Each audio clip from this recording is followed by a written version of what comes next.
요즘 이와 같은 때에 부르는 노래라고 하는 주제를 가지고 우리가 시편을 계속 묵상하고 말씀을 보고 있습니다. 여러분 열심히 노래 부르시며 찬양하시고 계시나요? 혹시 지금 이럴 때 무슨 노래를 부르느라 이런 분 계십니까? 지금이 어느 때인데 노래가 나오느냐? 하나님의 사람들은 찬양하며 노래하는 사람들이었습니다. 밤에도 노래를 부르는 사람이었고요. 환경과 형편에 관계없이 하나님이 주신 은혜가 너무 커서 찬양하는 사람들이었습니다. 바울과 실라처럼 캄캄한 밤에 또한 감옥 가운데 있었지만 그들은 하나님을 찬양했습니다. 다윗처럼 원수들이 에워싸였는데 금방 죽을 것 같고 생명의 위험이 따르고 있는데 노래를 부르기 시작합니다.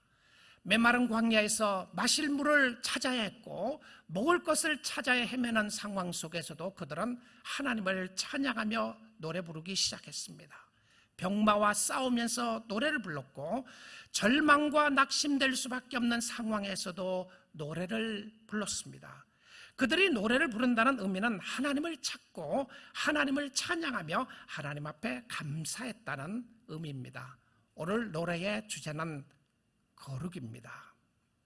특별히 하나님의 속성 중 거룩하신 하나님에 대한 부분들을 우리 오늘 시편 말씀을 통해서 보기를 원하는데, 하나님에 대하여 많은 이야기하는 속성 중에 우리가 가장 많이 이야기하는 것이 하나님의 사랑일 것 같아요. 하나님의 사랑입니다. 그렇습니다. 언제나 들어도 좋은 하나님의 사랑입니다. 이 하나님의 사랑에 관한 말씀은 다음 주에 우리가 말씀을 듣도록 하겠습니다. 하나님의 은혜, 너무너무 가슴이 벅차오르는 사랑과 은혜에 대한 이야기입니다. 그런데 성경에서 가장 많이 이야기하는 하나님의 속성은 사랑이 아니라 거룩입니다. 그런데 오늘날 교회에서 성도들이 가장 적게 다루고 싶은 부분의 속성 중에 하나가 하나님의 거룩하심이라는 생각이 듭니다. 하나님이 거룩하니 너희도 거룩할지니라. 이 말씀을 들으면 무슨 생각이 나시나요? 경건히 살아라는 말인가? 성경책을 듣는 방법을 제대로 들어야 된다는 말인가? 교회에 가야 된다는 말인가? 여러분, 우리는 거룩이라는 말을 그렇게 좋아하지 않는 경향이 있습니다. 아유, 너 대단히 거룩한 척하네. 이러면 sarcastic하고 cynical하게 이야기를 합니다. 굉장히 냉소적으로 표현하고 있는 단어 중에 하나가 거룩이라는 단어라는 사실입니다. 그것은 너만 잘난 척하지 말라고 하는 의미가 포함되어 있어서 그렇습니다. 자, 오늘 성경이 이야기하는 거룩을 우리가 하나님의 말씀을 통해서 살펴보기를 원하는데요. 시편 99편 말씀 우리 함께 보도록 하겠습니다. 여호와께서 다스리시니 만민이 떨 것이요 여호와께서 그룹 사이에 좌정하시니 땅이 흔들릴 것이로다. 시온에 계시는 하나님은 위대하시고 모든 민족보다 높으시도다. 주의 크고 두려운 이름을 찬송할지니 그는 거룩하심이로다. 능력 있는 왕은 정의를 사랑하느니라. 주께서 공의를 견고하게 세우시고 주께서 야곱에게 정의와 공의를 행하시나이다. 너희는 여호와 우리 하나님을 높여 그의 발등상 앞에서 경배할지로다. 그는 거룩하시도다. 그의 제사들 중에는 모세와 아론이 있고 그의 이름을 부르는 자들 중에는 사무엘이 있도다. 그들이 여호와께 간구하며 응답하셨도다. 여호와께서 구름 기둥 가운데서 그들에게 말씀하시니 그들은 그가 그들에게 주신 증거와 율례를 지켰도다. 여호와 우리 하나님이여 주께서는 그들에게 응답하셨고 그들의 행한 대로 갚기는 하셨으나 그들을 용서하신 하나님이시니이다. 너희는 여호와 우리 하나님을 높이고 그 성산에서 예배할지어다. 여호와 우리 하나님은 거룩하심이로다. 이 시편 99편에서는 하나님이 거룩하시다는 말을 거룩한 하나님에 대해서 3번 반복합니다. 그래서 오늘 시편 이 말씀을 보게 되면 하나님의 거룩에 대해서 3번 반복하는 시는 이것이 유일한 시입니다. 99편이 말입니다. 그래서 찰스 스펄전 목사님은 시편 99편을 가르쳐서 거룩의 시라고 이야기했어요.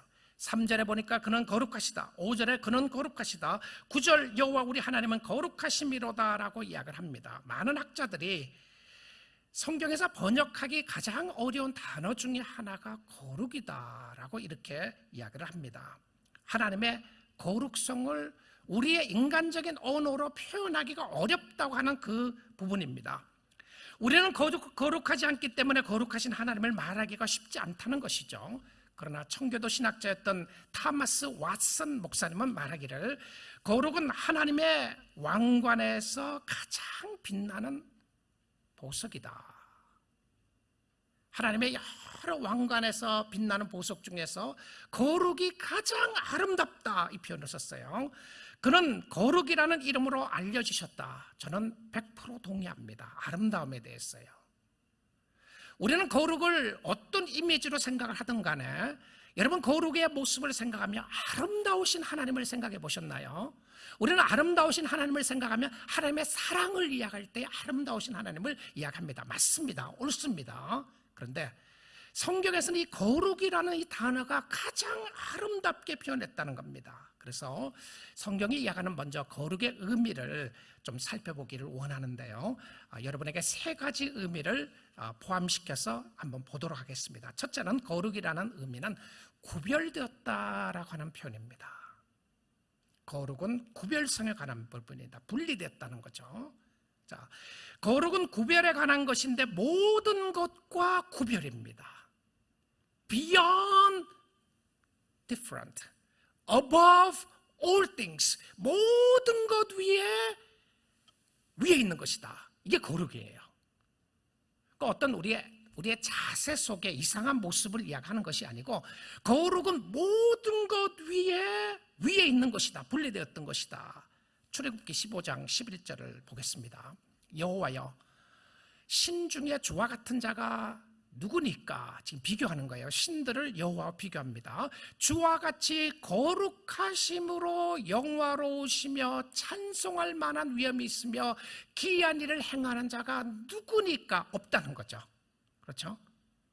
아무도 없다는 겁니다. 여호와 하나님이 가장 위에 있다, 으뜸이다라고 했을 때에 모든 것 위에 최고다, 비교할 수 없다고 했을 때가 그 단어가 거룩이라는 단어입니다. 그 다음에 두 번째 의미는요, 아름답다는 표현입니다. 자, 이 부분을 제가 조금 더 설명을 할 텐데요. 거룩이 아름답다는 말이 무슨 말인가? 이 거룩이라는 단어가 여러 번 성경은 영광과 함께 씁니다. 하나님의 영화로우심과 하나님의 거룩하심을 함께 쓰는데 하나님이 이사야 선지자를 부르실 때 이 하나님의 거룩하심으로 3번 반복해서 부르십니다. 그런데 하나님의 속성 중에서 3번 반복하는 속성은 거룩성밖에 없습니다. 이사야 6장 3절 한번 보겠습니다. 서로 불러 이르되, 자, 스랍들의 찬양입니다. 천사들의 찬양이에요. 거룩하다, 거룩하다, 거룩하다. 아니, 한 번만 해도 될 텐데 왜 2번 하죠? 2번만 해도 될 텐데 왜 3번 합니까? 그럼 3번 하면 4번 해도 될 텐데 왜 3번만 하나요? 여러분, 이게 최고의 표현입니다. 만군의 여호와여, 그의 영광이 온 땅에 충만하도다. 영광과 거룩성을 또 비교하죠. 그렇죠? 거룩성과 영광이 함께 갔어요. 자, 근데 이 구약 성경에서, 특별히 신약도 그렇지만 구약 성경에서요, 최고를 강조하고 싶을 때에 어떻게 강조했냐면 같은 단어를 2번 썼습니다. 그래서 금을 이야기하다가 금 중에서 최고의 금, 순금을 이야기할 때 어떻게 표현했냐면 순금이라고 이렇게 안 번역되어 있어요. 번역한 사람들이 그렇게 번역했는데요, 금, 골드, 골드 이렇게 번역했어요. 골드. 이거는 같은 단어를 2번이나 반복합니다. 예를 든다면 깊은 웅덩이를 이야기할 때 어떻게 표현하냐면 깊다는 표현을 쓰지 않고요, 웅덩이 이렇게 씁니다. 그럼 웅덩이 2번 쓰면 깊다는 표현이에요. 이것의 최고의 깊은 웅덩이라고 하면 3번 쓰겠죠. 물론 3번 쓰는 경우는 없습니다. 그런데 이 히브리에서 강조하는 표현 방법 속에서 사랑 혹은 사랑 이렇게 이야기한 단어는 없습니다. 오히려 하나님의 거룩성에 대해서만 이야기를 할 때 그러는데요, 이 거룩성이 무겁다고 하는 표현과 함께 갑니다. 그러니까 무겁다는 표현이 뭐냐면 영광이라는 거죠. 영광은 heavy, 무겁다는 표현이에요. 근데 무겁다고 하는 의미는 무엇을 이야기하냐면 가치관입니다. 가치관이에요. 자, 돌이 물에 빠지면 그 돌은 물보다 돌이 무거우면 물속으로 가라앉습니다. 대부분 돌이 가라앉죠. 다 가라앉습니다.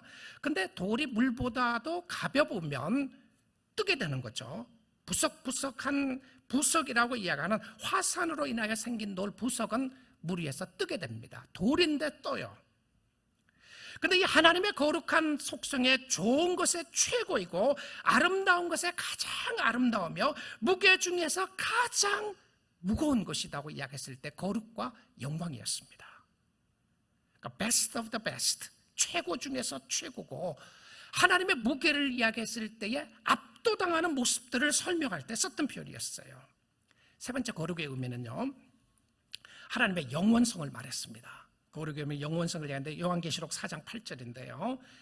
네 생물은 각각 6 날개를 가졌고 그 안과 주에는 눈들이 가득하더라. 그들이 밤낮 쉬지 않고 이르기를 사랑 사랑 사랑 이야기하지 않고요, 영광 영광 영광 이야기하지 않고 밤낮 쉬지 않고 이르기를, 자, 하나님을 찬양하는 것 가운데, 하나님을 찬양하는 것 가운데 우리가 놓치지 말아야 될 부분은 무엇이 아니면 하나님의 거룩한 속성입니다. 교회가, 오늘날 교회가 교회됨에서 회복되어야 될 부분이 무엇이냐면 하나님의 거룩성입니다. 성도의 거룩성이에요. 하나님의 으뜸되심, 하나님의 높아지심. 여러 신들 중에서 내가 하나님이 좋으니까 선택하는 것이 아니고 신들 중에서 가장 으뜸이고 하나님밖에 없다는 겁니다. 근데 그들이 하늘에서도 천성에서도 찬양을 하면서 거룩하다 거룩하다 거룩하다 주 하나님 곧 전능하시니요. 자, 하나님의 전능하심도 거룩하심과 함께 했어요. God Almighty죠.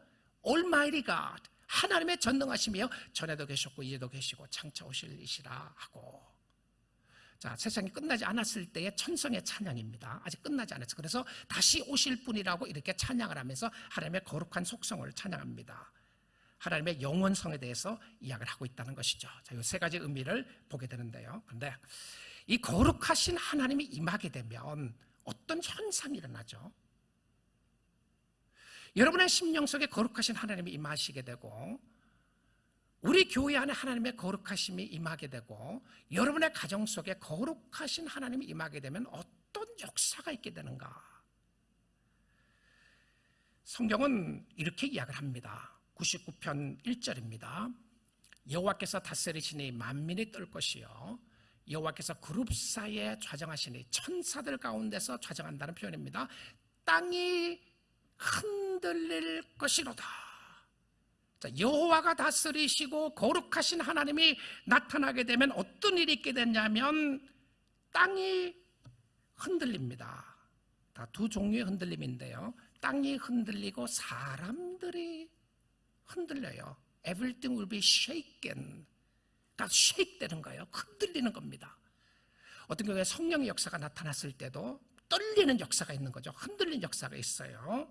사람들이 흔들리고 땅이 흔들리는데 하나님이 임재하셨는데, 거룩하신 하나님이 내 마음속에 들어오고 당신의 마음속에, 여러분의 마음속에 들어오셨는데 아무런 변화가 없었다. 어쩌면 여러분이 그리스도인이 아닐 수 있습니다. 그냥 확인하라는 의미로 이야기하는 겁니다. 거룩하신 하나님이 임하셨는데 나에게는 아무런 쉐이크가 없었다.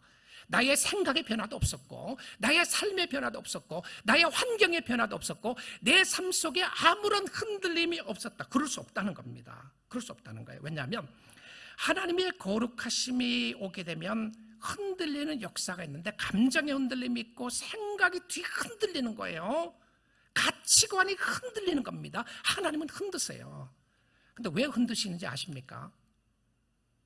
왜 흔드시느냐 하면요, 무너지게 하기 위해서 흔듭니다. 여러분, 무너뜨리려고 그런 거예요.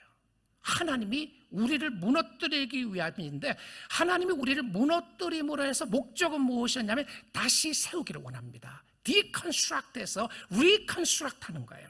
우리가 무너짐으로 말미암아 다시 세우게 되는데, 이 거룩한 속성으로 말미암아 땅이 흔들리게 되고 자신이 흔들리는 사람 중에 대표적으로 나오는 사람이 누구냐면 이사야 선지자였습니다. 이사야 선지자는 이 부분을 확인하게 되는데, 이사야 6장 3절 5절을 한번 보겠습니다.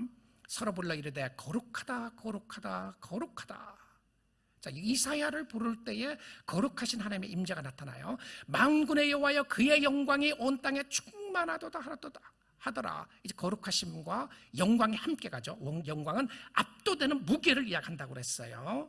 자, 그 다음 4절 보겠습니다. 이같이 화답하는 자의 소리로 말미암아 문지방의 터가 흔들리며 요동한다는 거죠.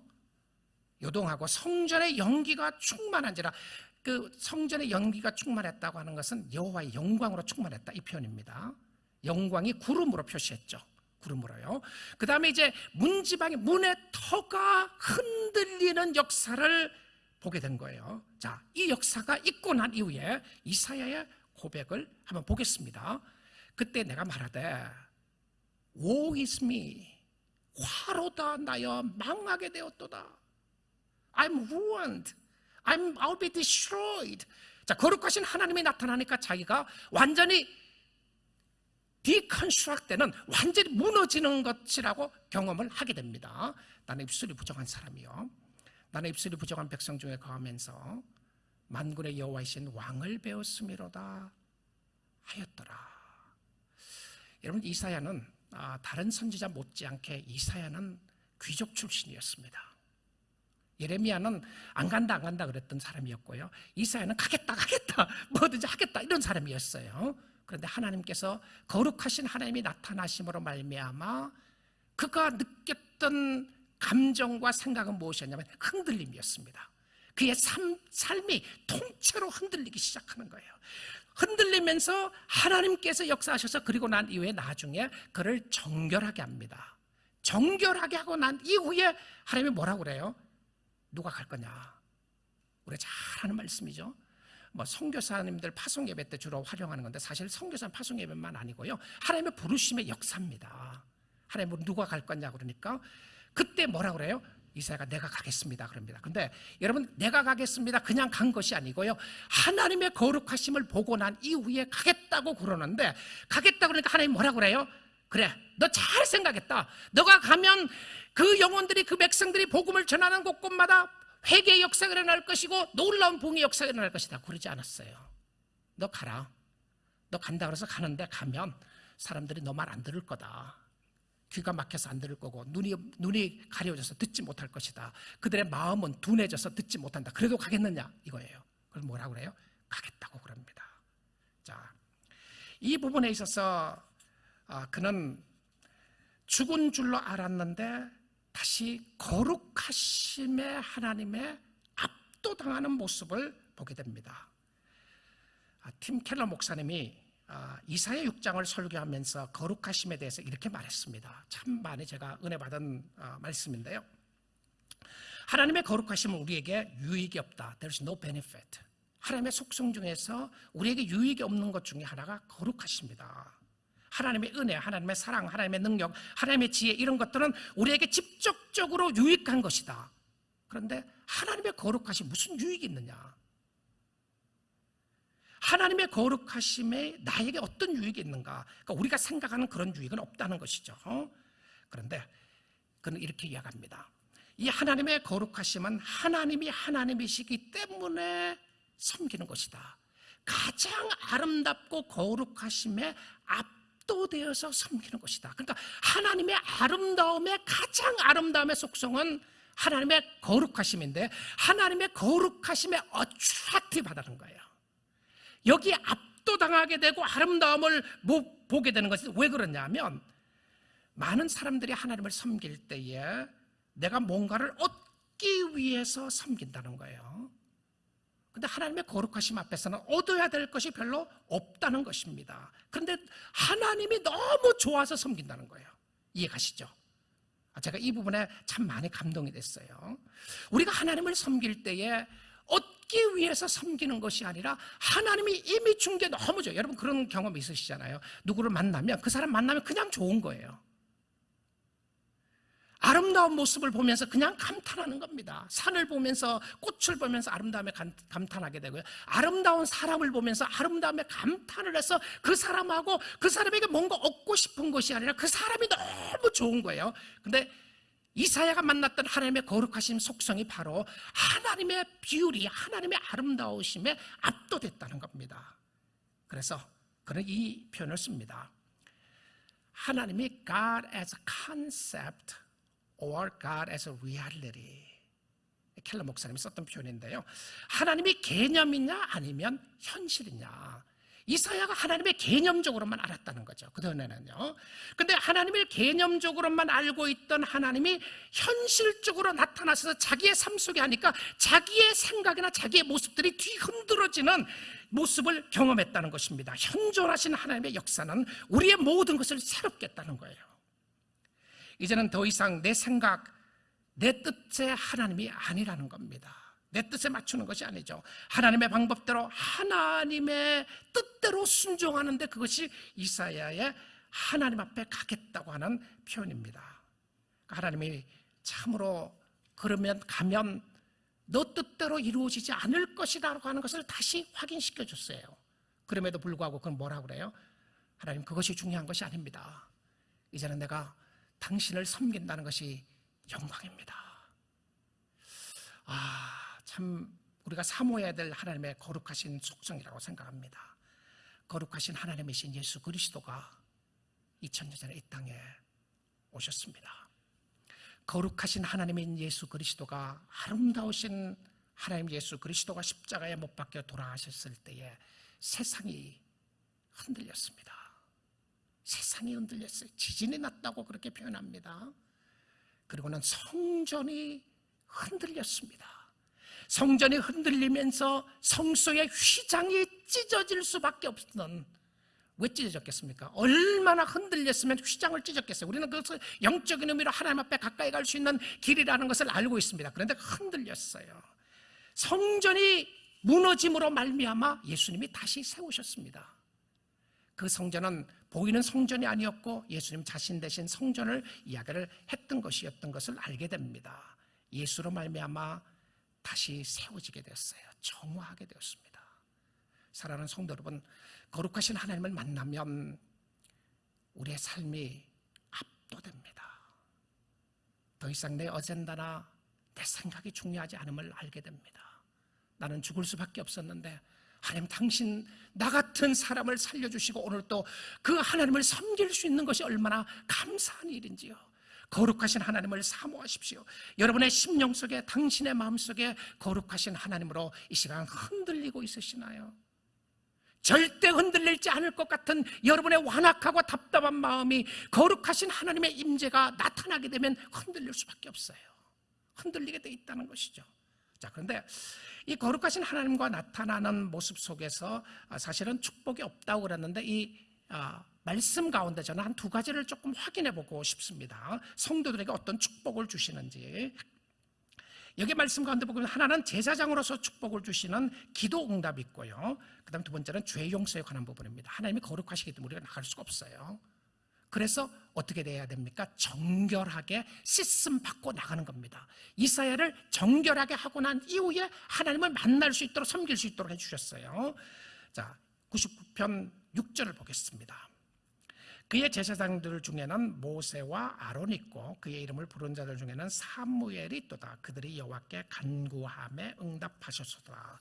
구약 성경에 세 사람의 이름을 거론하고 있습니다. 첫째는 모세고, 둘째는 아론이고, 셋째는 사무엘인데 이 사람들의 공통점은 무엇이었냐면 이들이 제사장이었고 선지자였습니다.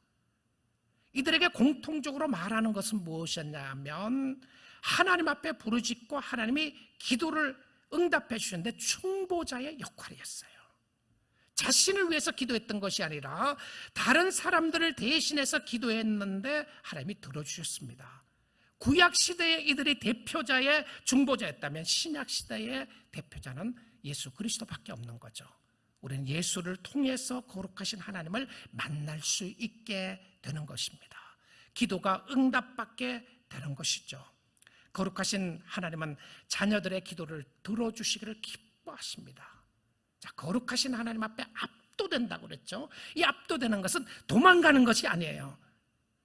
그래, 너 잘났어. 그런 사람 별로 안 좋다는 의미죠. 근데 하나님의 거룩하신 속성은 아름다우심 때문에 어트랙티브되게 되고 결과적으로 가까이 가고 싶은 마음이 생기게 되는 모습인데, 왜 그러냐면 하나님이 그들의 기도를 들어주시고, 두 번째는 죄를 용서해 주신다는 부분들을 이야기하고 있습니다. 99편 8절입니다. 여호와 우리 하나님이여, 주께서는 그들에게 응답하셨고 그들의 행한 대로 갚기는 하셨으나 그들을 용서하신 하나님이시니다. 여호와 우리 하나님이여, 응답하셨고 갚기는 하셨으나 그들을 용서하신 하나님이시니다. 이 갚기는 했다는 말이 무슨 말이죠? 잘못했던 것에 대한 반드시 대가를 지불해야 한다는 겁니다. 갚기는 하셨는데 우리에게 갚게 하지 않고 예수 그리스도께 갚게 된 거죠. 나의 죄를 그리스도가 대신 사해 주시고요, 그리고는 하나님은 우리를 용서해 주시는 하나님이었습니다. 거룩하신 하나님을 만난 이사야는 진짜 자신이 죽는 줄 알았습니다. 자신이 죽는 줄 알았어요. 베드로는 예수를 만나면서 예수님, 나에게서 떠나시면 좋겠습니다라고 이야기를 했어요. 거룩하신 하나님을 만나게 되면 깨닫는 것 중에 하나가 우리의 죄성이었습니다. 근데 놀랍게도 감사한 것은 그 죄성을 깨닫게 되면서 용서해 주신 하나님을 깨닫게 돼요. 그래서 이사야에게도 이 숯을 가지고 불로 지지게 됩니다. 그런데 여러분, 성경에서, 특별히 구약 성경에서 정결하게 하는 것을 이야기하고 성결하고 깨끗하게 할 때는 주로 무엇을 썼느냐 하면 물을 가지고 정결하게 했습니다. 그런데 불 가지고 정결하게 한 구약 성경에는 이사야 선지자에게 밖에 나오지 않아요. 불은 어떤 역사가 있었냐면 불은 심판의 상징이었습니다. 근데 이사야 선지자에서는 불을 가지고 지지면서 그 불의 상징이 정결의 상징이었어요. 근데 신약 성경에 되면 왜 그런지 압니다. 성령의 역사를 불과 같은 성령의 역사로 이야기를 했어요. 무엇을 이야기합니까? 우리의 더러운 부분을 찢어주시고 우리를 정결하게 해주시는 성령의 역사를 이야기했을 때에 그렇게 하신 모습을 보여주고 있습니다. 죄를 씻는 것 중에 하나가 용서이죠. 자, 마지막입니다. 그러면 우리가 거룩하신 하나님 앞에 어떻게 살아야 하는 것입니까? 아름다우심에 압도되는 것이라고 그랬는데, 먼저 3절 한번 보겠습니다. 거룩에 대한 나오는 3번 반복된다고 그랬죠? 3절입니다. 주의 크고 두려운 이름을 찬송할지니 그는 거룩하심이로다. 찬송하라고 되어 있어요. 하나님을 찬양하라. 그 능력을 찬양하라. 그 이름을 찬양하라. 그는 거룩하심이로다. 자, 거룩에 나타나는 것이 찬양이었어요. 우리에게 요구되는 것이요, 하나님은 우리의 죄를 용서해 주시고 우리의 기도를 들어주시고, 우리는 그럼 무엇을 했냐면 그 하나님의 이름을 높이라고 되어 있어요. 두 번째입니다. 거룩으로 나오는 말씀이 5절인데요. 자, 5절에 너희는 여호와 우리 하나님을 높여 그의 발등상 앞에서 경배할지어다. 그는 거룩하시도다. 경배라고 하는 월십이라는 단어가 또 나옵니다. 어디서 하느냐 하면 그의 발등상 앞에서, 그의 앞에까지 가서 그를 경배하라는 거예요. 멀리서 하는 것이 아니고요. 왜 그러냐면 그는 거룩하십니다. 그러니까 진짜 거룩하신 하나님을 경배하게 되면 하나님 앞에 가까이 가게 돼 있어요. 멀어지는 것이 아니라 가까이 가요. 그러면 우리가 성도들 안에서도 그 사람이 거룩하다 그러면요, 사람들을 가까이 오게 만드는 사람입니다.